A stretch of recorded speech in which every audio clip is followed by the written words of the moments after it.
Hi, இந்த நம்பருக்கு square root எப்படி எடுக்கிறதுன்னு பார்க்கலாம். ஸ்கொயர் ரூட் அப்படின்னாலே கொடுத்துருக்க நம்பர்ஸில் லாஸ்ட் டூ டிஜிட்டாக இருக்கணும், லாஸ்ட் நம்பர்லேருந்து. ஸோ இது ரெண்டு ஒரு டிஜிட்டாக எடுக்கணும். இதுக்கு முன்னாடி வேறு ஒரு நம்பரும் இல்லை. ஸோ அதனால் இது ஒரு டிஜிட் மட்டும் எடுத்துக்கணும். ஸோ ஸ்கொயர் அப்படிங்கிறனால இதோடைய ஸ்கொயர் தான் பார்க்கணும். 1 ஸ்கொயர் 1, 2 ஸ்கொயர் 4 போயிடும். அப்போ 3க்கு ஸ்கொயர் இல்லை. ஸோ 1 மட்டும் எடுத்தால் போதும். ஸோ 1 × 1 நமக்கு வந்து 1. ஸோ இதை மைனஸ் பண்ணிட்டோம் அப்படின்னா 3ல் 1 போச்சுன்னா 2 கிடச்சிரும். அடுத்து இந்த ரெண்டு டிஜிட்டையும் சேர்த்து கீழே இருக்கணும். ஓகேவா?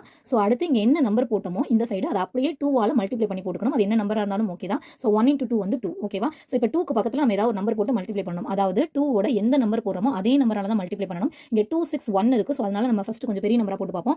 2 9 இங்கே 9. அதாவது இங்கே 9 எடுத்தா இங்கே 9 தான் எடுக்கணும். ஸோ 29 9ஆல மல்டிப்ளை பண்ணணும். 9 9s are 81. ஸோ பேலன்ஸ் வந்து 8 போட்டுக்கணும். ஸோ 2 9s are வந்து 18. 18 + 8 வந்து 26. அப்போ 261 கிடைச்சிருச்சு. ஸோ இதை 9ஆல மல்டிப்ளை பண்ணும்போது நமக்கு 261 கிடைச்சிருச்சு. இது ரெண்டையும் மைனஸ் பண்ணா 0 ஆயிரும். ஸோ இதுதான் நம்மளுடைய ஆன்சர் 19. 19 தான் இதோடைய ஆன்சர். தேங்க்யூ.